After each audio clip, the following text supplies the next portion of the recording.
Right, so hello and welcome back to Books and Things, and welcome to another video. And today we're going to be asking the question, what makes a classic a classic?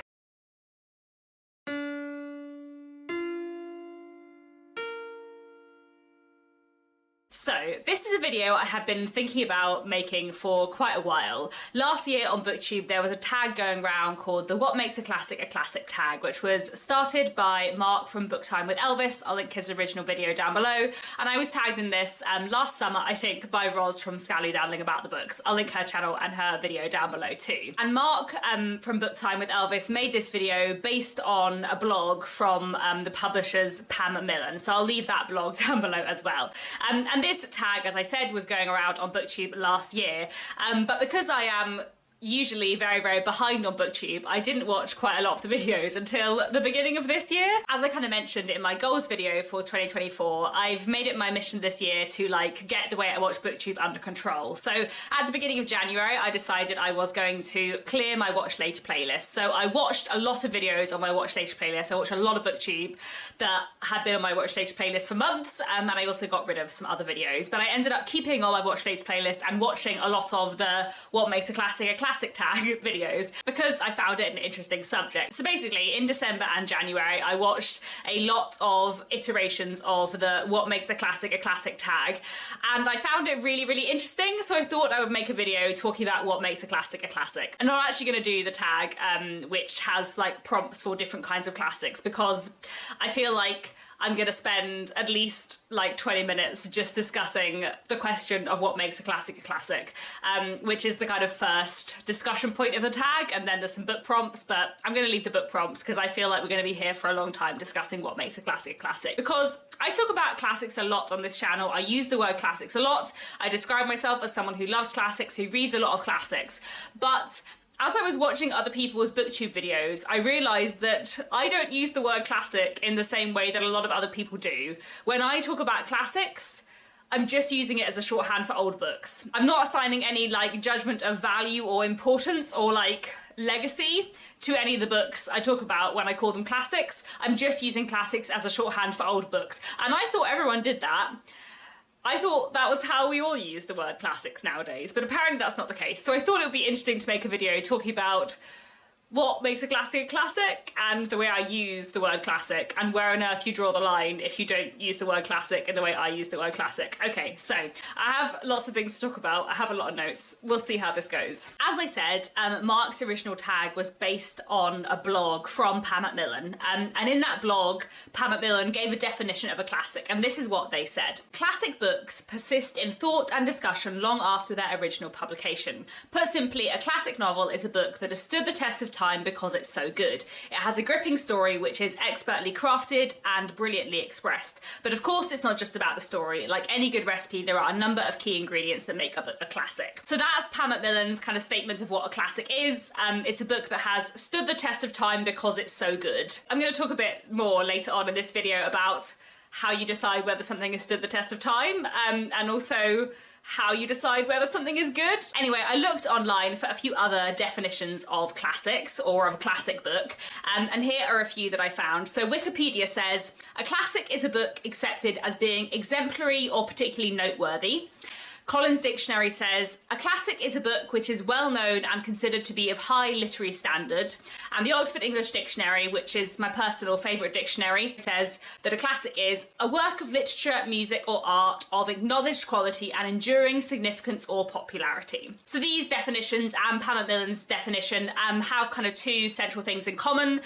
The idea of something kind of enduring or having a long legacy, having stood the test of time, and the idea that a classic is of a particularly high quality. And then as I watched through many booktubers what makes a classic tag, I really enjoyed listening to what other booktubers had to say. So phrases that came up a lot were, again, kind of stood the test of time. There was talk of longevity and relatability, of a high quality of writing, a book that was written a long time in the past but we still want to read today, a book that is rewarding to read and reread lots of times over, and there are a few discussions about how long ago a classic has to have been published to be called a classic. You know, can you call a book that was published 50 years ago a classic? Can you call a book that was published 30 years ago a classic? And one thing I notice a lot when people talk about classics and kind of how old classics have to be, I do think that people in general tend to set their cut-off point in their mind as a few years before they were born. Definitely I use the year 1990 as a cut-off point for classics all the time, and that is definitely because I was born in the 90s. If I was born in the 80s, I'm sure I would use 1980. But I think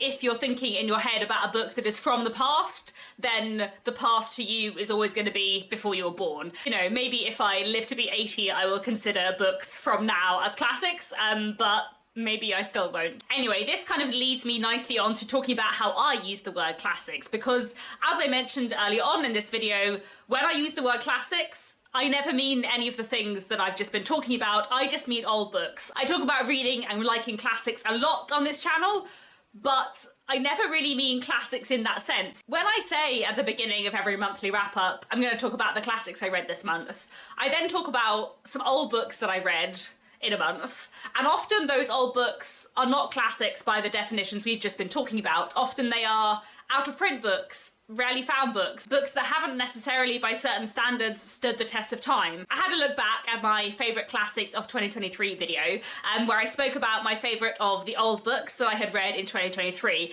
and quite a lot of them would not count as classics by the definitions I have just given. So even if I look at my top five, my five favourite old books that I read in 2023 were An Eye for an Eye by Anthony Trollope, The Beth Book by Sarah Grand, A Struggle for Fame by Charlotte Riddell, Gloriana or the Revolution of 1900 by Lady Florence Dixie, and Ralph the Heir by Anthony Trollope. None of them have more than 500 ratings on Goodreads. Many of them have under 100 ratings on Goodreads. Some of them are a bit out of print, some of them are in print but not from mainstream publishers. I'm going to talk a bit more later on in this video about the line between out of print and in print. They are not well-known books at all. They have not stood the test of time by some standards, I guess. But they're all fantastic. And I find it weird to not use the word classics for those books. But if we say that what makes a classic is not just its age, it's not just an old book, it has to be something more than just an old book, then we do run into quite a lot of like judgment and objectivity problems. Because if you say that a classic is a book that has stood the test of time,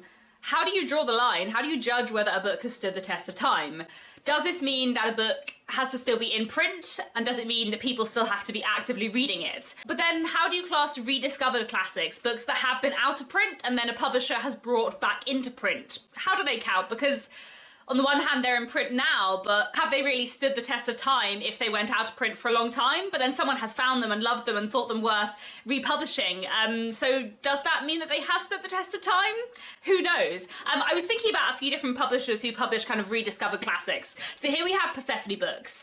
And this was interesting because I feel like whenever I talk about Persephone Books, I call them Persephone Classics. But I went to Persephone Books' website and they actually don't use the term classics. They are called Persephone Books, not Persephone Classics, and they talk about their books, but they don't really use the word classics, except for a specific range they have of their books that have been the most successful. So they're books that have, you know, been really widely read and really loved by a lot of people, such as Miss Pettigrew Lives for a Day. They've republished with a different cover, and that's part of their Persephone Classics range, but their main range is called Persephone Books, not Persephone Classics. So do we call The Mystery of Mrs Blencarrow by Margaret Oliphant or Reuben Sachs by Emily Levy, do we call them classics? They're in print, but are they really read very widely? Not hugely, but they are great. I would call them classics, but I feel like a lot of people wouldn't. And then while I was thinking about Persephone, I was thinking about other publishers who publish rediscovered classics, such as Hono Press, who are a fantastic Welsh publisher who have a list of Welsh women's classics, and they call this the Welsh Women's Classics series, so they use the word classic. They have declared that Jill by Amy Dillwyn is a classic on the cover of this book, and Jill is amazing. Like, everyone should read Jill. But Jill is not a book that is widely read. Jill has 87 ratings on Goodreads, and I know Goodreads isn't like a sign for the be-all and end-all of how many people have read a book, but it's a useful like thing to look at, I suppose. It's useful to get a vague sense of how well read a book is. But Jill is amazing and Jill is wonderful and everyone should read it, and it has stood the test of time to my mind because it's great. And you know, there's a lot of really modern relevant stuff within Jill. Jill as a character is really kind of subverting gender roles of the late 19th century. She's also very clearly gay and in love with the woman who she works for, and it's not even really subtext in Jill. Like, the way she feels about Kitty is pretty much on the page. In my mind, this book has stood the test of time because it's fantastic, and if you read it as a modern reader, it's really, really interesting. Or certainly I found it really, really interesting. But it hasn't necessarily stood the test of time by like a wider look at the population and how many people have heard of it or read it. I'm thinking about books that have been kind of rediscovered and republished by publishers of classics. Also made me think about books that have gone out of print. I've already mentioned that I think for some people a classic might be considered a classic if it's a book that has remained in print. But the line between in print and out of print is really, really quite blurry these days. I feel like 50 years ago it would have been very easy to say this book is in print, this book is out of print. This out of print book you can't read unless you like go to an archive or find a really, really old library copy, like it's not in circulation. But in the modern world, in this age of ebooks, Project Gutenberg, and print on demand, the line between a book being in print and out of print is very, very thin. Like, it isn't really clear cut anymore. I read a lot of Victorian literature, and a lot of the Victorian literature that I read is not published by, you know, mainstream classic publishers like Penguin Classics. A lot of the classics that I read on Kindle through free ebook versions. Occasionally I read things on Project Gutenberg, and I also end up reading quite a lot of out of print editions. So there are quite a few different companies who print out of print editions of classics. So this here is The Half Sisters by Geraldine Dewsbury. This edition is printed by Hard Press Classic Series. They've used the word classic. And what they say on the back of the book is, in this collection we are offering thousands of classic and hard to find books. This series spans a vast array of subjects, so you are bound to find something of interest. And these editions are, you know, they're not so nicely typeset as Penguin Classics, and they are often photocopied from older editions of the book. But it means you can read a book like Geraldine Dewsbury's The Half Sisters in print, even though it is more or less out of print. But then, you know, I have a physical edition of it here, so is it really out of print? And here I have a physical edition of The Ordeal of Richard Featherall, which again is more or less out of print. This one I just think is printed by Amazon.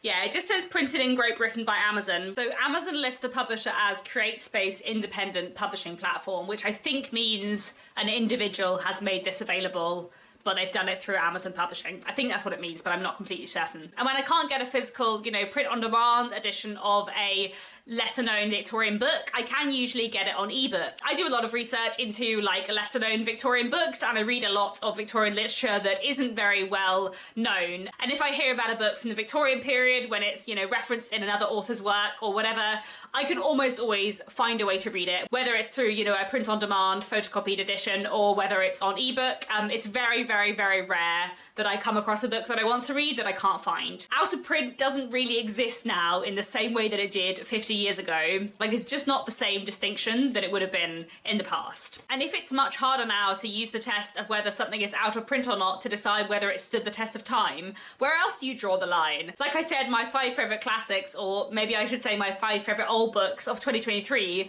are books that are not very well known, that not that many people have read, but they were fantastic.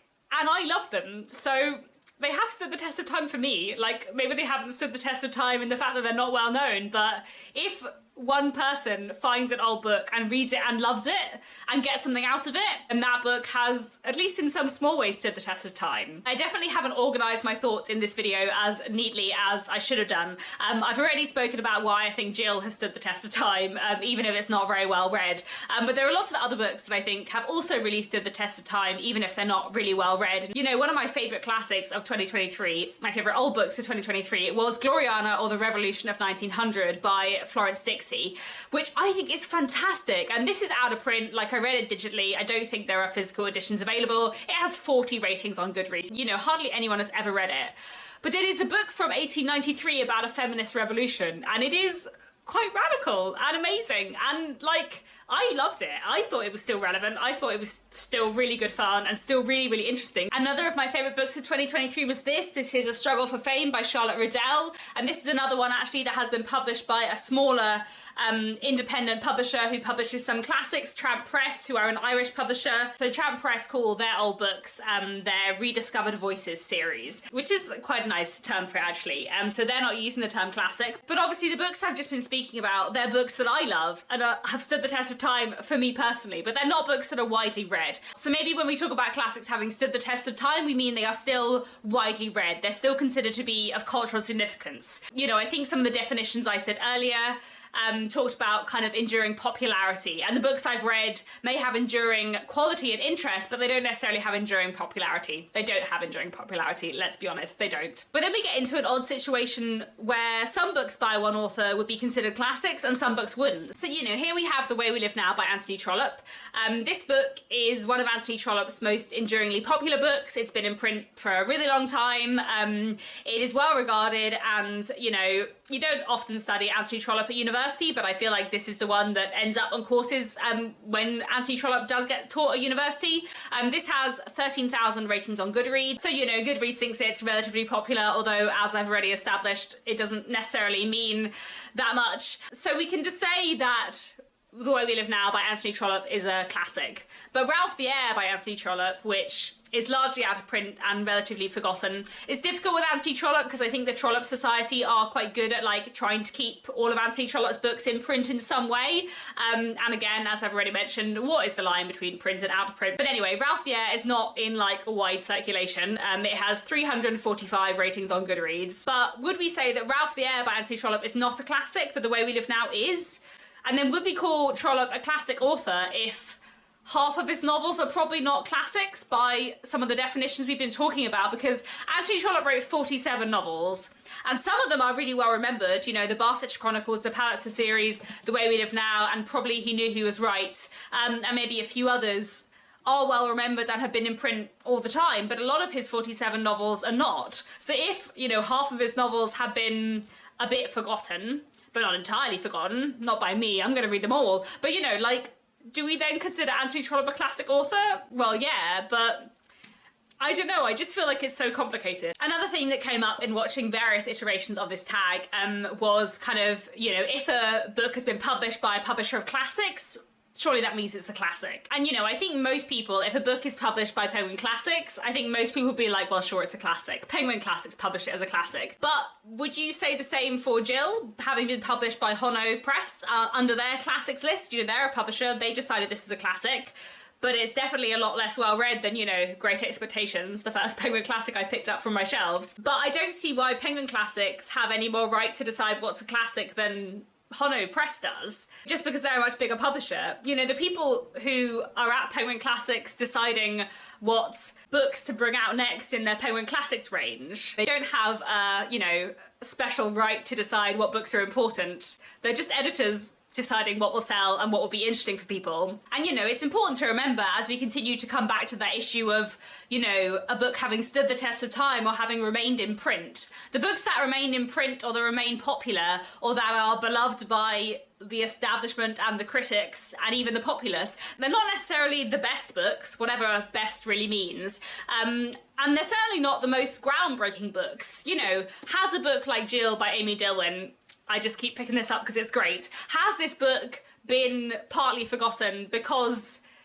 its lesbian subtext / pretty much on the surface text was quite shocking to Victorian readers at the time? This was an exceptionally radical book for the time when it was written.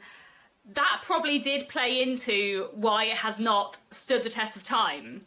Even though actually in some ways it might feel more relevant and more interesting to modern readers because it was quite radical. But because it was quite radical in the Victorian period, that might be one of the reasons why it didn't stay in print, although it has been brought back into print now. You know, there are a lot of factors that decide what books get to be remembered and what books get to become part of the canon. You know, among other things, whether or not the author is part of like the social in-group at the time is definitely a very important factor in that. I feel like I've been talking about the idea of something standing the test of time for ages, so let's move on to a slightly different issue, which is the issue of a classic needing to have a particular quality. But how do you judge that?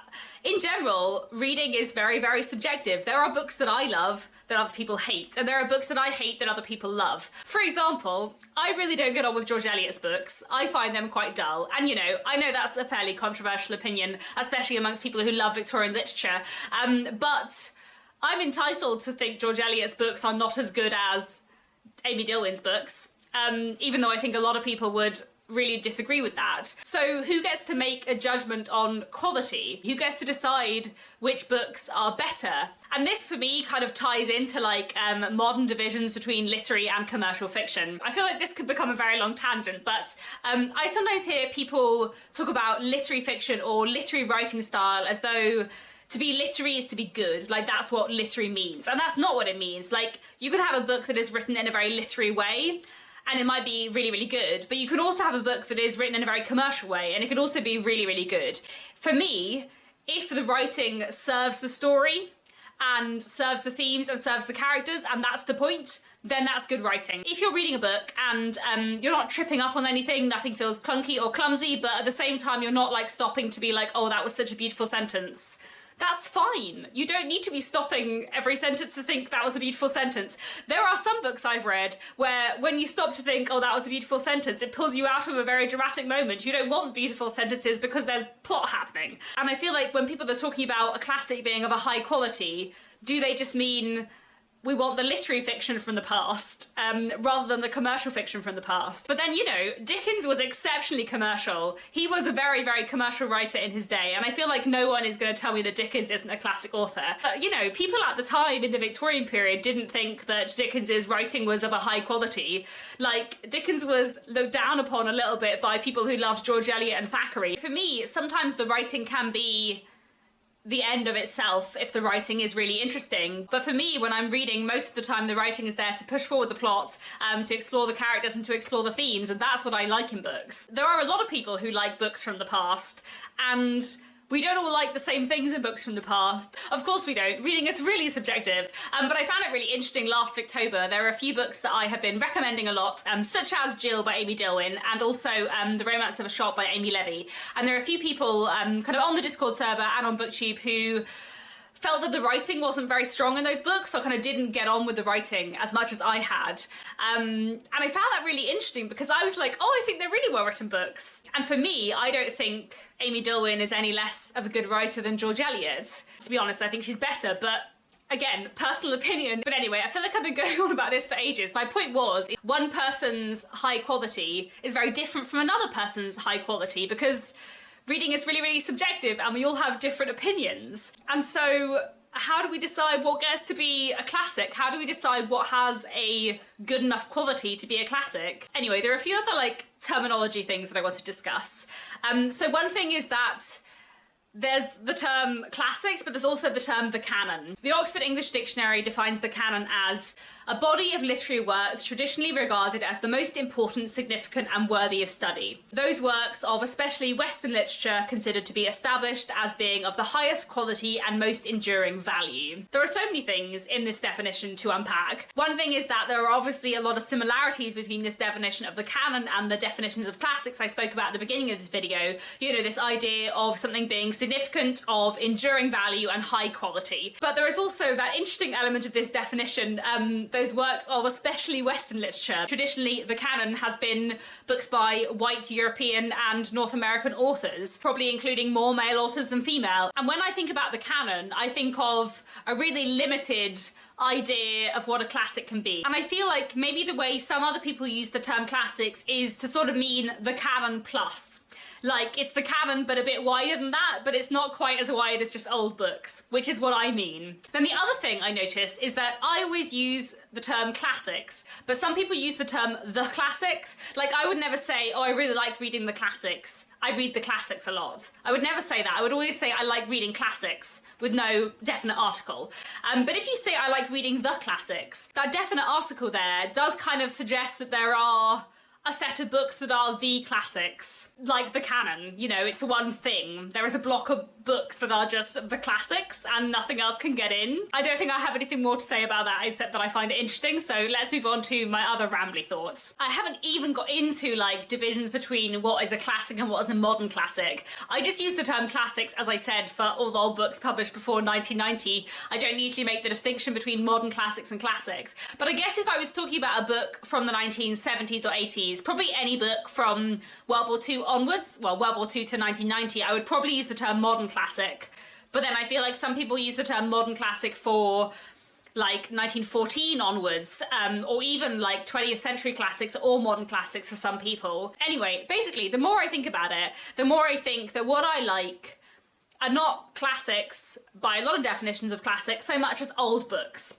I'm less interested in classics and more interested in books that happen to have been written in the past. You know, as I've already mentioned many times in this video, a lot of the Victorian books that I read are sort of out of print, depending on your definition of out of print, and are largely forgotten. And I love them, and I love those books, and they're fantastic, and I love reading them. But obviously this mostly applies to my reading of Victorian literature. I've been reading Victorian literature for a long time, and I probably got to the stage, I guess, where I have read all the classics, so now I'm reading more broadly. I read a lot of different books in the Victorian period, you know, a lot of which are very unknown, very much not part of the canon, whatever that is. Again, so many definitions, they're all meaningless, words have lost all meaning. Anyway, so I was trying to think about the use of the word classics in terms of my reading more broadly, because obviously my main like focus when I read books from the past, it does tend to be books from Victorian Britain and Ireland, like that's the main thing I read. But I do also read lots of books from the past from other countries and from other time periods. I really enjoy reading classics, old books. I really enjoy reading old books as a whole. And I was trying to think about whether or not when I read books from outside of the Victorian period, I am reading classics or I'm reading old books. Like, what exactly am I looking for? And my first thought was, well, I'm not interested in reading classics. I'm interested in reading books that happen to be from the past. I don't really care whether or not they're classics. I just care that they're from the past and that they interest me. When I'm looking for old books to read, I'm just looking at whether a book is from the past, from a time period that interests me, maybe from a country that interests me, and whether the premise sounds interesting. I was thinking about my International Classics Challenge that I set myself every year, where I pick usually 3 countries and try and read 4 classics from those countries. Or maybe I shouldn't say 4 classics, maybe I should say 4 old books from those countries. Because when I'm looking for books to read from those countries, I'm not necessarily looking to read like the books that are considered the most important from that country's history. Like, that's not necessarily what I'm looking for, and who gets to decide that anyway? I'm really just looking for books that I'm interested in that were published by authors from those countries in the past. However, thinking about that more, when I pick books to read for my International Classics Challenge, I do usually find these books either through recommendations from people on BookTube or elsewhere, who, you know, are probably more likely to be recommending books that are more widely read. I also am often looking at what books I can get from the library, and, you know, the library is more likely to have books that are classics or, you know, that are still in print and widely read. Although saying that, because a lot of the library systems are quite old, quite often I am reading editions from the library that were published like 30 years ago, so maybe these books aren't still like in print now, but they were in print 30 years ago, so maybe I'm reading books that were thought of as classics 30 years ago and aren't now, who knows. And then I'm also often relying on recommendations from online. You know, when I pick a new country for my International Classics Challenge, I Google classics and the name of the country, and I have a look at what recommendations I can find. So I probably am finding the books that are considered to be the most important from that country's history. And then I also started thinking about the fact that because I love history as well as loving books, when I want to read an old book, yes, I am interested in whether or not it's a really good book, and yes, I'm interested in whether it will tell me an interesting thing about the history of a particular country or a particular time. I am also interested in the role a book might play in the literary and cultural history of a country or a time period, because, you know, like I said, I love history. My degree at university was joint honours history and English literature, and within history my like favourite things to look at are social history, cultural history, and of course literary history. I find literary history fascinating, and if I'm really interested in literary history, then of course I am interested in books that have been of like literary and cultural importance to a country or a community or a genre. Of course I'm really interested as a historian in which books people decided were important. So in that sense, I do want to read classics by all the definitions of classics that we've been talking about, because I'm interested in why people have decided that they might be classics. But that's not the only kind of old book I'm interested in. I'm also interested in books from the past because the past is really interesting and I like to read books. And, you know, a lot of great books have been written at lots of different points in time. Okay, I feel like this has already been a very long and rambly video, but one other thing I did want to talk about in this video was sort of why people find classics or old books intimidating. And I think maybe part of the problem with people finding old books intimidating is because we call them classics. So maybe I really shouldn't be using classics as a shorthand for old books, because maybe that puts people off reading old books. There's nothing scary about a book from the past because it's just from the past, but I can see why there might be something a bit scary and a bit intimidating about a book that has been declared to be of a particularly high quality. Because, you know, if we say that classics are, you know, the most important books from the past, and they're full of like deep eternal truths about the meaning of life, then obviously that makes it feel like it's scarier to read them. Like, I feel like people sometimes feel that they have to like classics and that maybe they're somehow lesser if they read a classic and they don't like it. You know, I'm always amazed by the amount of people who comment on my channel and say, it's really brave that you admitted that you don't like George Eliot. I'm like, but it's not brave that I admitted that I don't like George Eliot. I just don't get on with her books. And I feel like I've used George Eliot a lot in this video. Some of her books are quite good. Like, I'm not hating on George Eliot. I think also that the way we talk about classics sometimes means that people expect books from the past to be really, really difficult in some way or another.